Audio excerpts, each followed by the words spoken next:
nisa'i ibadillahi sholihin ila anqal. Pada minggu yang lalu sudah saya jelaskan terkait dengan masalah mandi wajib ya Bu ya. Jadi saya ulangi sedikit. Jadi ketika kondisi istri kita dalam keadaan haid, seorang laki-laki atau seorang suami masih bisa berbuat istimna atau melakukan kesenangan ya, yaitu batasan dari mana? Ya? Dari pusar ke atas ya, tidak boleh dari pusar ke bawah. Meskipun ada salah satu pendapat yang mengatakan boleh saja seorang suami ketika kondisi istrinya dalam keadaan haid boleh melakukan istimna atau bersenang-senang, bermesraan dengan istrinya, boleh sampai batasan pusar ke bawah, tapi bisa nggak menjaga untuk tidak bisa masuk gitu, atau tidak dukul, tidak sampai wati ya, dan sampai melakukan hubungan intim di saat istrinya dalam keadaan haid. Khawatir nanti akan terjadi hal-hal yang tidak diinginkan. Karena sudah jelas ya, fala taqrabuhunna hatta yatahurna. Maka dekatilah istrimu ketika sudah dipastikan dalam keadaan suci setelah mandi ya, mandi jinabah ya, mandi hadas besar dari haid. Berikutnya pembahasan tentang fardunya mandi. Wa furuduhu ayyul husli syai'ani. Wa furuduhu, dan fardunya mandi itu ada dua macam. Ahaduhuma, salah satunya niyatu raf'il janabati, yaitu niat untuk menghilangkan jenabah. Jadi kalau kita suami istri habis melakukan hubungan ya biologis, hubungan segala, itu ketika akan mandi wajib harus niat dulu sebelum kita mulai membasuh ya, air, menyiramkan air dari kepala, itu kita sudah niat nawaitu ghusla li raf'il hadasil akbari min jami'il badani lillahi ta'ala. Itu seandainya menggunakan bahasa Arab. Kalau nggak bisa bahasa Arab ya saya niat mandi wajib ya untuk menghilangkan hadas besar seluruh badan saya karena Allah Ta'ala. Itu kalau diterjemahkan tadi ya, kalau pakai bahasa Arabnya nawaitul ghusla li raf'il hadasil akbari min jami'il badani lillahi ta'ala. Baru setelah itu kita menyiram ya air dari mulai rambut ya, kepala, dari mulai kepala sampai ke bawah. Jadi wajib itu. Kalau nggak niat berarti tidak sah. Kalau nggak niat, ketika mau mandi hadas besar tidak niat terlebih dahulu, maka hukumnya tidak sah. Karena niat adalah fardu atau hukum. Seandainya ditinggalkan, maka perbuatan yang kita lakukan menjadi tidak sah. Lil junubi, bagi orang yang dalam keadaan junub ya, dalam keadaan hadas besar, entah itu karena haid ya, awil haidi lil haidi, atau mandi haid ya, mandi jinabah karena haid ya, bagi orang yang haid berarti niatnya nawaitul ghusla li raf'il hadasil akbari minal haidi, itu ya, minal haidi min jami'il badani billahi ta'ala. Itu bagi orang yang ya, bagi perempuan yang sudah selesai ya haidnya, ketika mau mandi dia harus niat, harus disebutkan kata haidnya. Kalau nifas ya nawaitul ghusla li raf'il hadasil akbari minan nifasi min jami'il badani billahi ta'ala. Saya niat ya mandi untuk menghilangkan hadas besar karena nifas ya, seluruh badan saya karena Allah Ta'ala. Kalau kita hubungan suami istri minal akbari saja, minal akbari. Nawaitul husna bi rabbil hadasil akbari min jami'il badani lillahi ta'ala.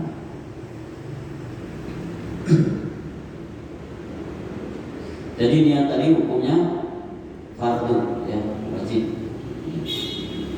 Au niyatu ada'i fardil husni, atau niat untuk menunaikan fardunya mandi,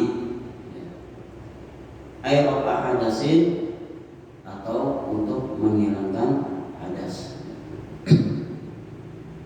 awit toharoti anhu, atau bersuci darinya.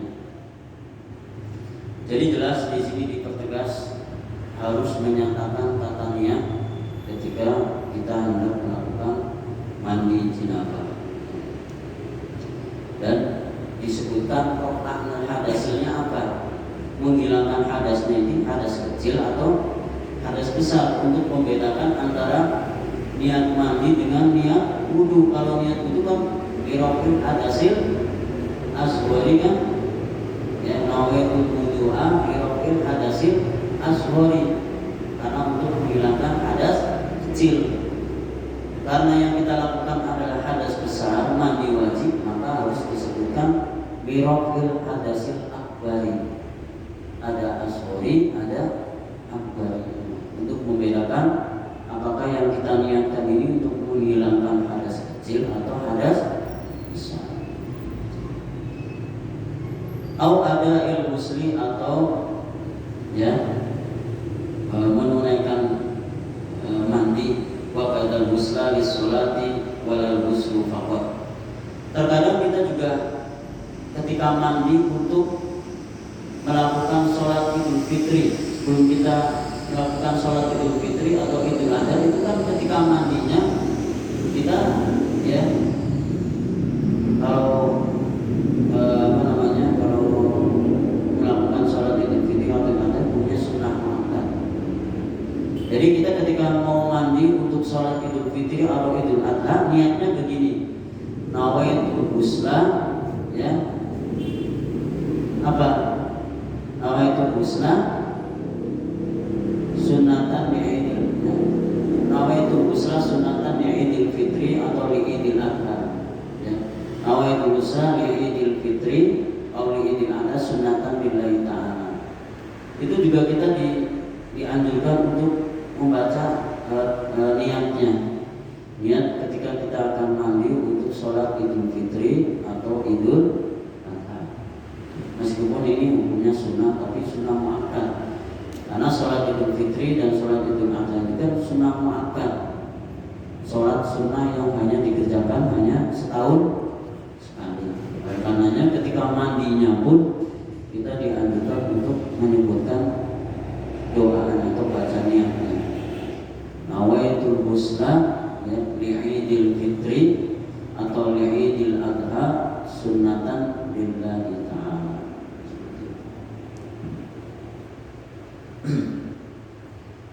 Wa yajibu an takuna niyatu, dan wajib adanya niat itu makrunatun bi awwalihi.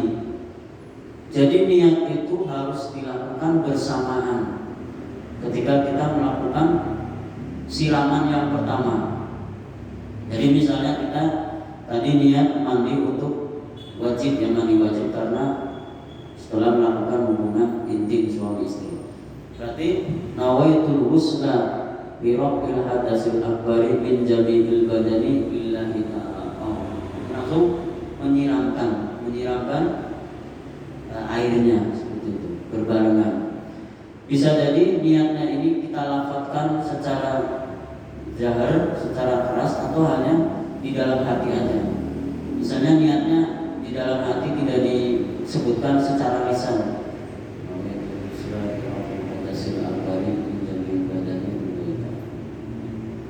Setelah itu langsung disiram bagian yang akan disiram, itu kepala dulu. Air musli atau mandi, yakni min awwali mahsulin minal badani, yaitu ketika kita membasuh bagian awal dari anggota badan kita. Biasanya disiram apa dulu? Kepala dulu atau yang apa dulu? Kepala dulu. Kalau lagi dingin biasanya apa dulu? Kadang-kadang kita kaki dulu ya, supaya nggak masuk angin. Ya kalau memang keadaannya airnya lagi nggak dingin sih ya, boleh aja langsung dari kepala, dari ujung kepala sampai ke ujung rambut. Tapi sekiranya kalau langsung menyiramnya dari air itu badan terasa dingin, kebetulan airnya dingin dan kita tidak menambahkan atau mencampurkan air panas, boleh anggota kaki dulu nggak apa-apa, tapi sebaiknya yang kanan. Ya, yang kanan kita ratakan dulu dari paha sampai kaki. Jadi sambil niat nawaitu ghusla birabbil adasil akbari min jami'il badani lillahi ta'ala. Walau min asfalihi, walaupun bagian yang ke bawah. Ya, ini boleh kita ketika mandi hadas besar boleh menyiram langsung dari kepala dulu atau dari anggota yang bawah dulu. Kayak tadi contohnya, kalau memang dirasa airnya dingin, kita nggak kuat, kalau menyiram langsung dari atas, boleh dari bagian yang paling bawah dulu apa. Saya sendiri kalau lagi mandi keadaan airnya dingin, saya biasanya bagian paha dulu, paha kanan, kaki. Baru setelah itu baru nyiram bagian pundak sampai ke perut, baru kepala. Ya. Kalau nawa ba'da husli juz'in, maka jikalau niat setelah membasuh salah satu bagian anggota badan, wajib i'adatu husli, maka wajib mengulang ya basuhannya ataupun siramannya. Jadi ketika ada orang mandi hadas besar tapi belum niat, tapi dia sudah terlanjur membasuh sebagian badannya misalnya, tapi belum niat, maka diulang lagi, maka wajib diulang basuhan tadi dan diiringi dengan niat. Misalnya saya pas mandi wajib lupa tidak niat dulu, tiba-tiba langsung membasuh bagian kaki saya misalnya atau bagian badan yang lain, tapi belum niat, ya maka ketika kita ingat, maka kita segera niat mandi tersebut, ya, kemudian mengulang bagian yang tadi sudah terlanjur disiram. Jadi harus wajib diulang kembali kalau memang belum niat. Walau nawa raf'al janabati, dan sekiranya setelah niat menghilangkan hadas, ya, wa ghusla ba'dal badani, dan membasuh sebagian badan, summa nama fastaiqadha, kemudian dia tidur dan bangun. Ini gimana? Jika ada seseorang malamnya melakukan hubungan suami istri intim, tetapi malam itu juga dia gak berani mandi karena kedinginan, tetapi ia baru menyiram atau membasuh satu bagiannya saja, misalnya bagian kepalanya saja, yang dibasahin sampai basah semuanya. Setelah itu dia tidur, kemudian setelah bangun dia melanjutkan mandinya. Itu sah apa enggak? Sah. Ya, apalagi pengantin baru misalnya mau mandi, malu gitu ya, didengar sama mertuanya, jadi pura-pura mandi tapi sebenarnya dia disiram bagian kepalanya dulu, bagian yang lainnya nanti gitu, belakangan setelah bangun tidur. Itu gak apa-apa, ya. Wa arada ghuslal baqi, kemudian dia menghendaki untuk meneruskan membasuh bagian yang lain atau yang belum dibasuh, lam yahtaj ila i'adatin niyati, maka tidak perlu mengulangi niatnya. Jadi ketika dia sebelum tidur sudah niat nawaitu ghusla li rabbil adasil akbari min jami'il badani lillahi ta'ala, kemudian yang disiram hanya bagian kepalanya saja sampai basah seluruh kepalanya, tapi anggota yang lain belum, kemudian dia tidur, maka ketika dia bangun melanjutkan mandi hadas besarnya, bagian-bagian yang belum disiram itu tidak perlu niat kembali. Niatnya berarti cukup ketika dia sebelum tidur itu. Bisa dipahami nggak Pak? Saya jadi nggak perlu. Ya ini juga pengalaman pribadi. Sama ketika waktu tinggal di rumah mertua, ya namanya biasanya nikah kan biasanya di rumah perempuan terlebih dahulu ya. Jadi ya nginep lah ya, dirame-ramein ya, atau tidak. Jadi misalnya melakukan hubungan intim langsung, kemudian malu ketika kalau mandinya malam-malam ketahuan sama mertuanya. Jadi sebelum tidur kepalanya dulu yang dibasahin sampai basah, tapi anggota yang lainnya nanti aja. Ketika bangun sebelum subuh atau sebelum sholat subuh baru semuanya disiram semuanya. Itu nggak perlu niat kembali. Ya cukup niatnya sekali saja ketika sebelum tidur, dilakukan sebelum tidur. Itu yang pertama ya. Jadi yang pertama fardunya mandi adalah niat. Ya, kalau nggak niat berarti mandi wajibnya tidak sah. Kecuali tidak niat untuk mandi yang sunnah, yaitu mandi untuk sholat hari Jumat, untuk sholat Idul Fitri, untuk sholat Idul Adha. Tapi sebaiknya ketika kita akan melakukan mandi untuk sholat Jumat, sebaiknya kita niat nawaitul ghusla ya fi yaumil jum'ati sunnatan lillahi ta'ala. Saya mandi untuk sholat Jumat sunnah lillahi ta'ala. Begitu juga nawaitul ghusla ya fi yaumil idil adha atau idul fitri sunnatan lillahi ta'ala. Sebaiknya diniatkan. Kemudian fardu mandi yang kedua adalah ta'mimu tahirin, yaitu meratakan air ya, air yang suci ke seluruh badan, hatal adfaro, sehingga sampai kuku-kuku kita pun harus kena ya, kuku baik di tangan maupun di kaki itu semuanya harus kena. Oleh karenanya ketika mandi wajib itu betul-betul keramas ya. Kalau perempuan itu bisa lama ya, kalau laki-laki ya dicukupkan aja waktunya. Yang penting yakin sudah rata semuanya, seluruh anggotanya sudah terbasahi semua ya, sampai ke kukunya. Bagaimana kalau kukunya panjang? Nah ini yang kukunya panjang berarti dalam-dalamnya ini harus kena. Atau misalnya kukunya yang jutek ya. Ya kalau perempuan begitu headnya sudah selesai, juteknya harus segera dikerok.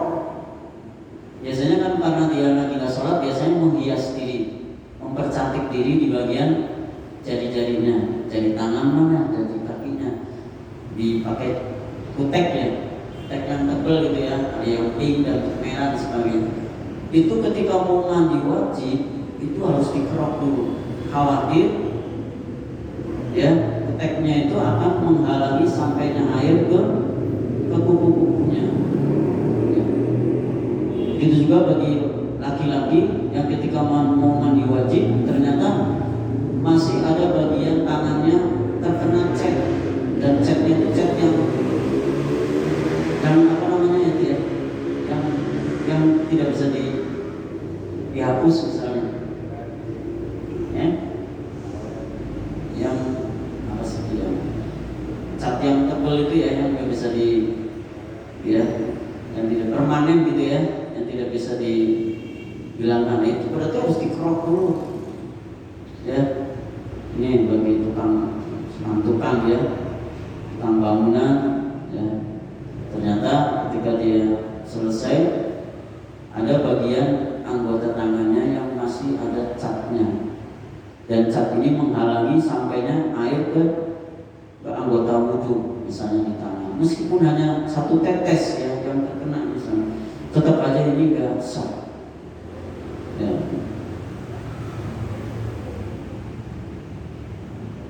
Wasyari, dan ya merapaskan rambut ya, rambut Jadi ketika mandi wajib atau mandi hadas besar bagi orang yang rambut kepalanya tebal, ini harus dipastikan basah semuanya, jangan sampai ada yang sehelai pun yang tertinggal, ya.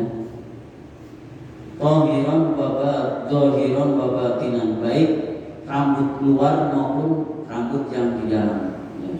Jadi seluruh rambut yang ada di kepala, jenggot, kumis, kemudian yang ada di bagian kelamin, itu semuanya dipastikan harus basah. Kan di tubuh kita juga ada rambut yang ada di sela-sela pantat, ya Pak ya. Jubur kita itu ketika mandi hadas besar harus, makanya nongkrong dulu, caranya nongkrong jongkok dulu, baru kita siram semuanya. Pastikan rambut-rambut itu semuanya terbasahkan, tidak boleh ada yang tertinggal sedikitpun. Wa ma dhahara, dan bagian yang terlihat min nahwi mambati sya'ratin, misalnya bagian anggota tubuhnya rambut, kan dari sini ini harus kena semua. Zalat, ya, yang terlepas qabla ghusliha. Maksudnya begini, bagi paham ahli sunnah wal jamaah, bagi perempuan yang ketika haid, ketika dia nyisir rambutnya yang dalam keadaan kering karena nggak mandi, ya, itu ketika ada yang rontok, itu supaya dikumpulkan rambutnya yang rontok, ditaruh di suatu tempat, misalnya ditaruh di amplop di sana. Nanti begitu mandi hadas besar dari haid, itu rambut yang rontoknya itu dibarengin, dibasahin bareng, ya, diambil, kemudian disiram bareng. Setelah basah baru dilepas rambutnya. Itu ahli sunnah wal jamaah, ya, paham kita, ya. Wanita-wanita ahli sunnah wal jamaah, ya, seperti itu. Jadi istri-istri kau gimana? Ketika lagi haid, nyisir rambutnya dia rontok, dibiarin aja jatuh begitu. Ya ini. Ya, kalau menurut Imam Syafi'i harusnya rambut yang rontok, baik yang laki-laki yang perempuan, ketika dalam keadaan hadas besar, nanti ketika mandi rambut yang rontoknya itu diikutan mandi bersama-sama, dibasahin, sudah diniatin, baru kemudian dilepas, dibuang. Ini banyak yang nggak tahu, banyak yang nggak ngerti, ya. Sampai sedetail itu. Qabla ghusliha, sebelum dibasuh. Jadi yakinkan dulu bahwa semua rambut sudah terbasah, termasuk rambut yang sudah terlanjur terlepas karena disisir. Itu sebaiknya dikumpulkan dalam satu tempat. Kemudian setelah haidnya selesai atau kita mau melakukan mandi hadas besar, rambut yang rontok tadi diikut sertakan dibasahi. Ada pertanyaan? Ada pertanyaan? Atau bisa dipahami? Paham ini? Ya, silakan. Nanya nih, kalau kita berjima sama istri kita, Ya. baru sepotong, ada tamu gimana tuh? Tetap namanya sudah masuk. Ya. Kemarin kan sudah, ya. Meskipun nggak keluar atau keluar, tetap aja. Maksud begini Pak Ustaz, kita berjima sama istri kita, sepotong, Ya. ada tamu, assalamualaikum. Ya. Kita Waalaikumsalam, kan gitu. Dan itu wajib hukumnya kan begitu. Ya. Terus aja kita bangun menyebut, ya Allah, kan gitu. Dan kita yang namanya setuju, Ya. kita potong, tapi tidak keluar, gimana? Ya. Meskipun, ya, melakukan senggama antara suami istri, ya, baru separuh main misalnya, belum sampai orgasme, tiba-tiba ada tamu atau kaget misalnya, anaknya masuk gitu kan, masuk ke kamar kita misalnya, daripada dia lihat, tadi kita campur rambut aja. Padahal belum sampai klimaksnya atau belum sampai orgasme, belum sampai kita mengeluarkan sperma atau maninya. Tetap saja hukumnya mandi. Tapi kalau memang lanjutkan lagi, mandinya nanti aja. Ya. Gitu. Jadi ya dalam satu malam bagi pengantin baru itu bisa beronde-ronde kan? Bisa berapa? Mandinya tetap sekali aja. Cuman kalau mau main lagi dibersihin dulu. Itu sebaiknya, karena masih ada sisa cairan ya, cairan kitanya maupun cairan dari istri. Jadi bersihkan dulu, meskipun dalam satu malam pengantin baru itu sampai 5 ronde bisa. Tetap mandinya sekali, mandinya sekali.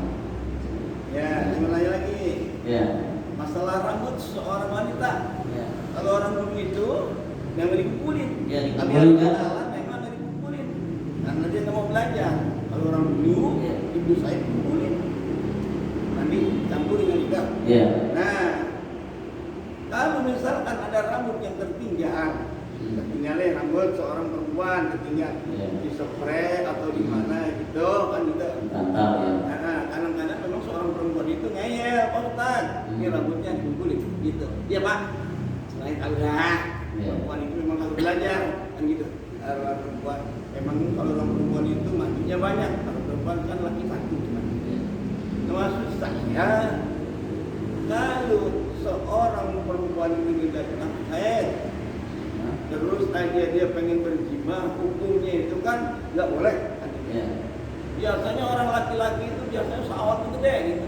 Tapi main di atas ini boleh, tapi kadang-kadang ya bisa kebablasan. Nah, maksudnya dalam hukum fikih itu aturan Imam Syafi'i dan memang boleh dari atas pusat sampai atas. Nah, ya. Ya. Yang maksud saya ini kadang-kadang bapak-bapak ini kan namanya ini ya kalau bisa yang itu nanti hilang aja, nggak boleh. Takutnya nafsu itu bukan main. Ya bapak ya, kalau nanti udah dulu main kan itu kadang-kadang itu Betul. lewat Ya. nafsunya begitu. Ya kan? Makanya kemarin hadisnya bagi yang memperbolehkan tetap melakukan apa namanya ya, istimna ya, melakukan ya sesuatu yang mengenakan gitu ya bagi laki-laki meskipun istrinya dalam keadaan haid, itu boleh. Salah satu pendapat kemarin ya, isna'u kulla syai'in illal wati, kerjakanlah sesuatu ya, artinya suami boleh bermain-main di sekitar pusat ke bawah, tapi yang penting jangan sampai masuk itu aja, jangan sampai kebablasan masuk. Terus yang kedua terkait dengan masalah perempuan yang bagaimana tidak mengumpulkan rambutnya ketika dia dalam keadaan haid, ini kan ikhtilaf ya, ikhtilaf para ulama. Menurut Imam Hanafi dan Imam Maliki ya apa, apalagi nggak sengaja ya apa. Tapi Imam Syafi'i mengatakan harus rambut yang rontok harus ikut dimandikan ketika mandi hadas. Alasannya apa? Alasan Imam Syafi'i karena rambut itu bagian dari anggota tubuh. Alasannya itu. Coba kalau kita, walaupun ganteng gak ada rambutnya gimana? Kelihatan ganteng nggak? Enggak kan? Jadi rambut itu penghias, pelengkap, mempercantik, mempertampang diri kita. Jadi seandainya dalam diri kita dalam keadaan tidak suci atau dalam keadaan hadas junub, maka rambut yang rontok pun ikut dibasuh atau dibasahi. Itu Imam Syafi'i memandangnya ke sana. Ya. Tapi apa ini namanya kan ikhtilaf ummati rahmatun. Perbedaan antara umatku ya para imam mujtahid ya, madzhab Imam Hanafi, Maliki, Syafi'i dan Hambali itu kan rahmat ya. Silakan yang mau mengikuti Imam Syafi'i yang monggo, yang enggak pun enggak apa-apa. Karena ini enggak dosa. Ini kan hanya ijtihad ya. Hasil ijtihad, penelitian, usaha para ulama dalam menentukan standar hukum ya. Masih ya waktunya? Masih.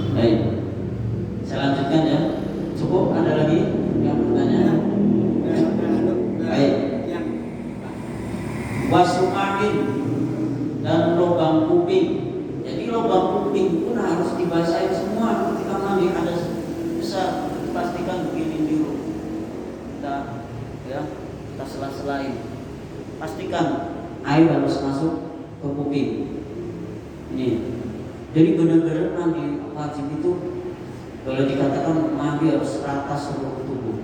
Waktunya bisa jadi lebih lama dibandingkan kita mandi apa ya, mandi bebek gitu ya, asal basah gitu. Tapi kalau mandi wajib dipastikan semuanya harus terbasahkan. Lubang-lubang pun, lubang kuping, hidung, ini semuanya harus kena.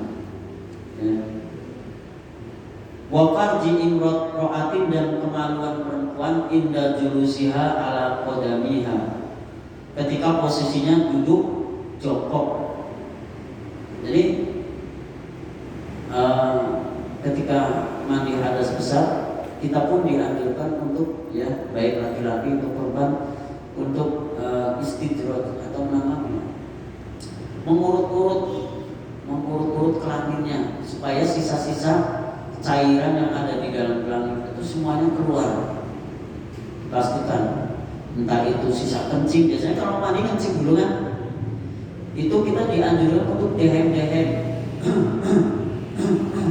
Dehem-dehem itu sebenarnya untuk menuntaskan sisa air yang masih ada di dalam kelamin kita.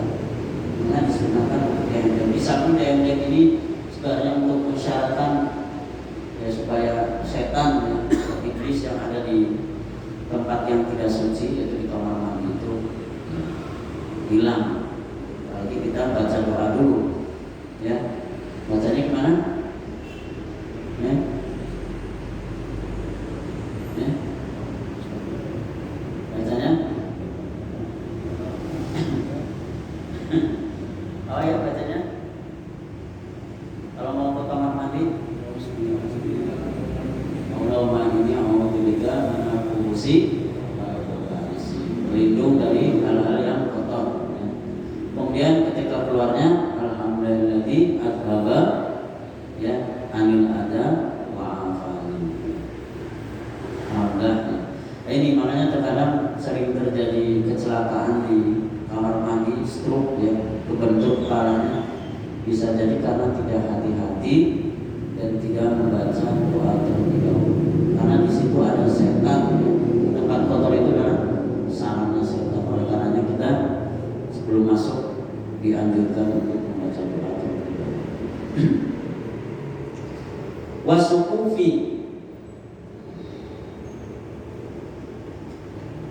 Wasukufi dan bagian tubuh yang robek, ya, wabatinu judriyin, bagian dalam bisul misalnya. Jadi orang yang sedang bisulan tapi dia juga malamnya habis melakukan senggama, itu ketika mandi hadas besar, maka bagian anggota yang terkena bisul tadi itu harus kena, jangan dilewatkan. Apalagi bisulnya sudah pecah gitu ya, sudah mulai terbuka ujungnya, itu tetap harus dibasahi, harus terkena siraman. Ya. Infataha roksahu, yang telah terbuka ujungnya, ujung dari luka bisul tadi, itu tetap harus dibasuh. Ya.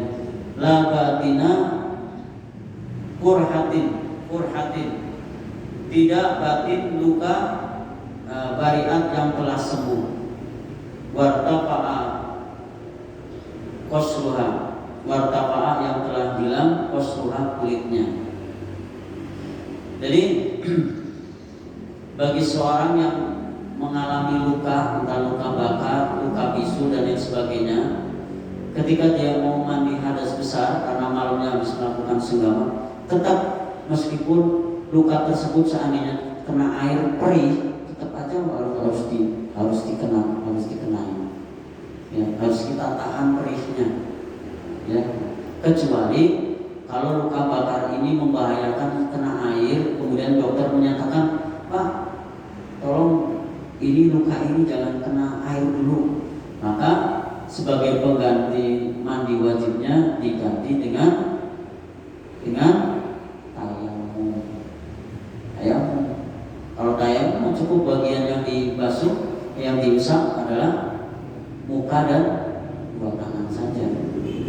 Ya, ini pengecualian seandainya lukanya itu memang berat, luka habis tabrakan ya atau kebakar, ini sudah terlanjur diperban, maka nggak boleh dibuka.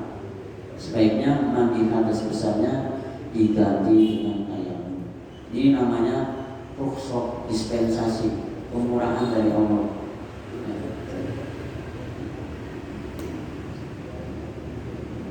Walam yadhar, dan tidak kelihatan ya sesuatu bima tahu dari ya, dari bawahnya. Jadi seandainya luka itu memang tidak membahayakan, seandainya terkena air ya, harus tetap dibasahi. Tapi seandainya luka tersebut jika terkena air justru akan tidak jadi mengering atau cepat mengeringnya, kata dokter malah jadi lama sembuhnya, lebih baik mengikuti anjuran dokter. Artinya nggak usah mandi wajibnya menggunakan air, tapi diganti dengan air. Wayahrumu, dan haram fatku mulkaini, yaitu merobek jari-jari yang melekat.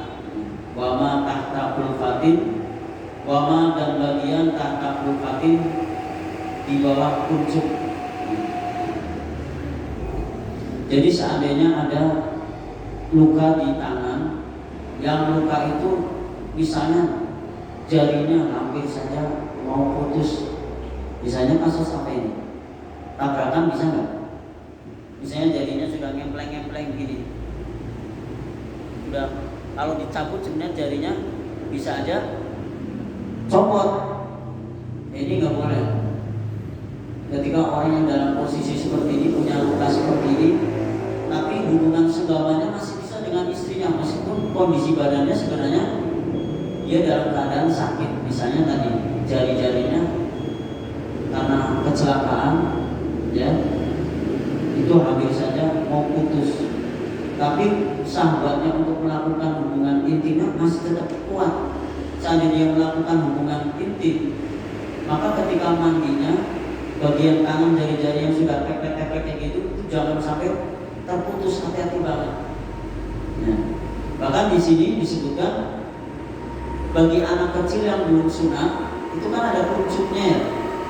Itu ketika membersihkan kencingnya itu kuncupnya harus dibuka sehingga kelihatan batangnya. Dibuka dulu sampai bersih.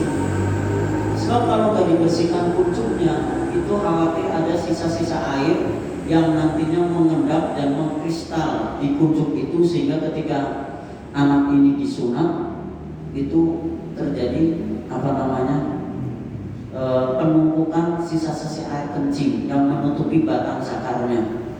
Ini persis seperti kasusnya keponakan saya.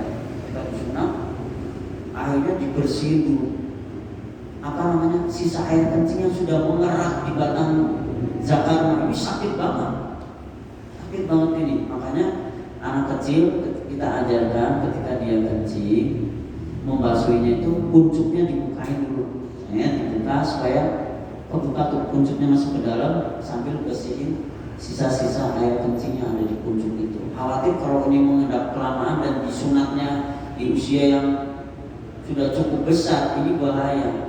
Endapan air kencing itu kan najis, kotor, sehingga nanti menutupi batang zakarnya, dan ini akan menyulitkan ketika proses hitannya, dan ini juga akan menyakitkan ketika dibersihkan sudah menempel kayak mengkristal di zakarnya. Ini ketika dibersihkan, dicabut satu-satu ini, sehingga si anak ini merasa kesakitan.